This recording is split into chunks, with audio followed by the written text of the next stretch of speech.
इस सेगमेंट में हम लोग डिस्कस करेंगे twisting of hollow cylinder is stronger या harder than solid cylinder of same length mass and material, यानी खोखले बेलन को ऐंठना ठोस बेलन की तुलना में कठिन होता है, इसको सिद्ध कीजिए। वैसे तो ये क्वेश्चन के फॉर्म में एग्जाम में पूछा जाता है, पर यहाँ टॉपिक के फॉर्म में हम आप लोगों को बता देते हैं। ये एक इंटरेस्टिंग फैक्ट भी है, प्लस एग्जाम में कई बार पूछा गया है, इसलिए हम आप लोगों से ये डिस्कस करेंगे। जैसे आप ही अपने कॉमन सेंस से सोचिए कि आपके पास दो सिलेंडर है, यानी दो बेलन है।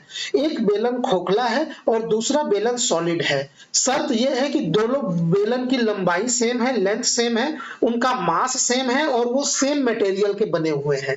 तो ऐसे में जरा ये बताइए कि दोनों को हमको ट्विस्ट करना है, तो कौन से बेलन को ट्विस्ट करना ज्यादा आसान होगा और किसको ज्यादा कठिन होगा। ठीक, अगर आप ये सोच रहे हैं कि सॉलिड बेलन ज्यादा मजबूत होगा ट्विस्टिंग के लिए, तो आप गलत हैं।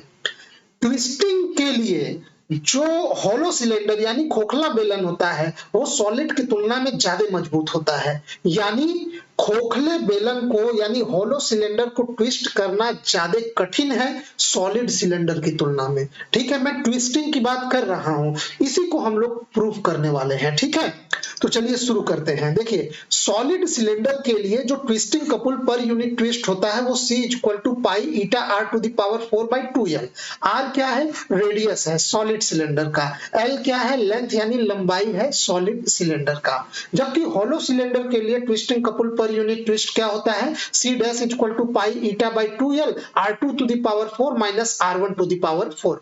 r1 उस खोखले बेलन यानी हॉलो सिलेंडर का इनर रेडियस है और r2 उसका आउटर रेडियस है। ठीक, अब यहाँ पे एक शर्त है कि जो दोनों सिलेंडर हैं, both solid and hollow cylinder are of same length, यानी उनकी लंबाई भी सेम है, उनका मास भी सेम है, मटेरियल भी सेम है। तो लंबाई सेम होने का मतलब दोनों का लेंथ L है, मास सेम होने का मतलब दोनों का मास M है, और मटेरियल सेम होने का मतलब उनका मॉडुलस ऑफ रिजिडिटी या दृढ़ता गुणांक भी सेम होगा, प्लस दोनों की डेंसिटी भी सेम होगी। ठीक है, मटेरियल सेम है। तो अब ऐसे में जो mass of solid cylinder equal to mass of hollow cylinder, अब फॉर्मूला आप लोग जानते हैं, mass equal to volume into density होता है, यानी यहाँ पे volume of solid cylinder into density of solid cylinder is equal to volume of hollow cylinder into density of hollow cylinder. अब यहाँ पे ध्यान दीजिए, वॉल्यूम भले ही दोनों का अलग अलग हो लेकिन डेंसिटी सेम होगा, क्लियर, और मास भी सेम है। तो वॉल्यूम खैर वो अलग अलग होगा ही, तो वॉल्यूम पे हमको नहीं जाना है। अब यहाँ वॉल्यूम क्या होता है? सॉलिड सिलेंडर का फॉर्मूला वॉल्यूम होता है पाई r² L और डेंसिटी रो। यहाँ पे हॉलो सिलेंडर का वॉल्यूम पाई r² minus r1² into L और डेंसिटी रो। तो डेंसिटी से डेंसिटी कैंसिल आउट हो जाएगा, लेंथ से लेंथ कैंसिल आउट हो जाएगा, पाई से पाई। एक हमको रिलेशन मिला r² = r2² माइनस r1²। इसको इक्वेशन 3 मानिए और इसको भी याद रखिए, काम आएगा। अब यहाँ इक्वेशन 1 और 2 पे वापस आइए और इक्वेशन 2 में इक्वेशन 1 से भाग दीजिए, क्योंकि हमको कंपेयर करना है कि C बड़ा है कि C' बड़ा है। देखिए C क्या है? सॉलिड सिलेंडर का ट्विस्टिंग कपुल पर यूनिट ट्विस्ट है। C' हॉलो सिलेंडर का ट्विस्टिंग कपुल पर यूनिट ट्विस्ट है। मतलब कि एक रेडियन ऐंठने पे जो सॉलिड सिलेंडर है उसमें कितना ट्विस्टिंग कपुल लगेगा वो है C। ट्विस्टिंग कपुल मतलब बल आघूर्ण टाइप का समझ लीजिए। इसी प्रकार हॉलो सिलेंडर को एक रेडियन एंगल ट्विस्ट करने पे कितना ट्विस्टिंग कपुल लगेगा वो है C'। इसमें हमको चेक करना है कि C बड़ा है कि C' बड़ा है। जो बड़ा होगा उसका ट्विस्टिंग कपुल पर यूनिट ट्विस्ट ज्यादा होगा और उसको ट्विस्ट करना ज्यादा कठिन होगा। ठीक, तो यहाँ पे इक्वेशन 2 में हम इक्वेशन 1 का भाग देते हैं, तो C'/C इक्वल टू बाकी सब कैंसिल हो जाएगा, ये r2 power 4 minus r1 power 4 बटे r पावर 4 बचेगा, बाकी सब कैंसिल आउट हो जाएगा। आप देख लीजिएगा। अब यहाँ पे एक फॉर्मूला लगा दीजिए, a² minus b² equal to a plus b into a minus b। तो ये r2 के पावर 4 है, तो ये r2 के स्क्वायर का स्क्वायर माइनस r1 के स्क्वायर का स्क्वायर। तो यहाँ पे ये r2² माइनस r1² यानी a माइनस b और यहाँ a प्लस b आ जाएगा। क्लियर। अब एक चीज ध्यान रखिएगा, इक्वेशन नंबर 3 क्या कहता है कि r2² माइनस r1² क्या है? r² है। तो यहाँ पे रख दीजिए r² और यहाँ r पावर 4, तो ये कट जाएगा और यहाँ पे आएगा r²। ठीक, अगेन इक्वेशन 3 पे जाइए और आर स्क्वायर की वैल्यू अगेन क्या है, R two square minus R one square. तो फिर से यहाँ आर स्क्वायर की जगह R two square minus R one square रख दीजिए, तो आपको एक इक्वेशन मिला सी डैश बटे C is equal to R two square plus R one square बटे R two square minus R one square.